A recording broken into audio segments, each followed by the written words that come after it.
The bravest are surely those who have the clearest vision of what is before them, glory and danger alike, and yet notwithstanding go out to meet it. It's a quote by Thucydides. Hello dear students, I'm Miss Lindley and this is Plutarch. Welcome to class. Today we're going to continue reading Dryden's translation of the life of Nicias. I'm going to put some things on the screen that should be helpful.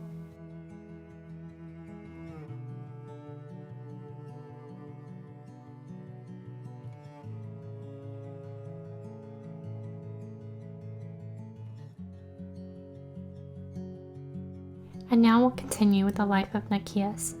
Translation by Dryden. The articles being that the garrisons and towns taken were either side and the prisoners should be restored, and they to restore the first to whom it should fall by lot.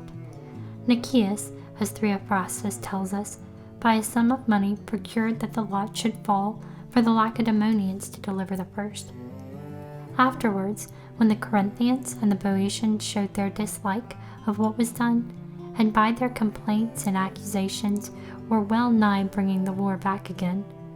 Nicias persuaded the Athenians and the Lacedaemonians, besides the peace, to make a treaty of alliance, offensive and defensive, as a tie and confirmation of the peace, which would make them more terrible to those that held out, and the firmer to each other. Whilst these matters were on foot, Alcibiades, who was no lover of tranquility, and who was offended with the Lacedaemonians because of their applications and attentions to Nicias, while they overlooked and despised himself, from first to last, indeed, had opposed the peace, though all in vain. But now finding that the Lacedaemonians did not altogether continue to please the Athenians, but were thought to have acted unfairly in having made a league with the Boeotians, and had not given up on Panactum as they should have done, with its fortifications unrazed, nor yet Amphipolis, he laid hold on these occasions for his purpose, and availed himself of every one of them to irritate the people. And at length, sending for ambassadors from the Argives, he exerted himself to effect a confederacy between the Athenians and them. And now, when Lacedaemonian ambassadors were come with full powers, and at their preliminary audience by the council seemed to come in all points with just proposals, he, fearing that the general assembly also would be won to their offers, overreached them with false professions and oaths of assistance, on the condition that they would not avow that they came with full powers. This, he said, being the only way for them to attain their desires. They, being over-persuaded and decoyed from Nicias to follow him, he introduced them to the assembly, and asked them presently whether or no they came in all points with full powers, which, when they denied, he, contrary to their expectation, changing his countenance, called the council to witness their words, and now bade the people beware how they trust or transact anything with such manifest liars, who say at one time one thing, and at another the very opposite upon the same subject. These plenipotentiaries were, as well they might be, confounded at this, and Nicias also being at a loss what to say, and struck with amazement and wonder, the assembly resolved to send immediately for the Argives, to enter into a league with them. An earthquake which interrupted the assembly made for Nicias's advantage, and the next day the people being again assembled, after much speaking and soliciting, with great ado he brought it about that the treaty with the Argives should be deferred, and he be sent to the Lacedaemonians, in full expectation that so all would go well. When he arrived at Sparta, they received him there as a good man, and one well inclined towards them. Yet he effected nothing, but, baffled by the party that favored the Boeotians, he returned home, not only dishonored and hardly spoken of, but likewise in fear of the Athenians, who were vexed and enraged that through his persuasions they had released so many and such considerable persons, their prisoners, for the men who had been brought from Pylos were of the chiefest families of Sparta, and had those who were highest there in place and power for their friends and kindred. Yet did they not in their heat proceed against him, otherwise than that they chose Alcibiades general, and took the Mantineans and Eleans, who had thrown up their alliance with the Lacedaemonians, into the league, together with the Argives, and sent to Pylus freebooters to infest Laconia, whereby the war began to break out afresh. But the enmity betwixt Nicias and Alcibiades running higher and higher, and the time being at hand for decreeing the ostracism or banishment for 10 years, which the people, putting the name on a shard, were wont to inflict at certain times on some person,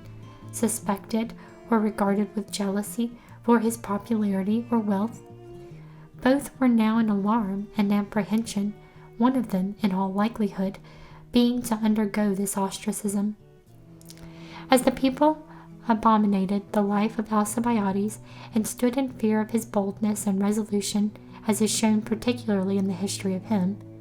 while as for Nicias, his riches made him envied, and his habits of living, in particular his unsociable and exclusive ways, not like those of a fellow citizen, or even a fellow man, went against him, and having many times opposed their inclinations, forcing them against their feelings to do what was their interest, he had got himself disliked. To speak plainly, it was a contest of the young men who were eager for war against the men of years and lovers of peace, they turning the ostracism upon the one, but these upon the other. But, quote, in civil strife, even villains rise to fame, end quote. And so, now it happened that the city, distracted into two factions, allowed free course to the most impudent and profligate persons, among whom was Hyperbolus of the Periphedae, one who could not indeed be said to be presuming upon any power, but rather by his presumption rose into power, and by the honor he found in the city became the scandal of it. He, at this time, thought himself far enough from the ostracism, as more properly deserving the slave's gallows, and made account that one of these men being dispatched out of the way, he might be able to play a part against the other that should be left, and openly showed his pleasure at the dissension, and his desire to inflame the people against both of them. Nicias and Alcibiades, perceiving his malice, secretly combined together, and settling both their interests jointly at work, succeeded in fixing the ostracism not on either of them, but even on Hyperbolus. This indeed at the first made sport and raised laughter among the people, but afterwards it was felt as an affront that the thing should be dishonored by being employed upon so unworthy a subject, punishment also having its proper dignity, and ostracism being one that was appropriate rather for Thucydides, Aristides, and such like persons, whereas for Hyperbolus it was a glory and a fair ground for boasting on his part, when for his villainy he suffered the same with the best men. As Plato the comic poet said of him, quote, the man deserved the fate, deny who can, yet but the fate did not deserve the man. Not for the like of him and his slave brands did Athens put the shard into our hands, end quote. And in fact, none ever afterwards suffered this sort of punishment, but Hyperbolus was the last, as Hipparchus the Chalargian, who was the kin to the tyrant, was the first. And that's all there is for today. We'll end with our closing words. The mind is not a vessel to be filled, but a fire to be kindled. I look forward to seeing you again. Thanks.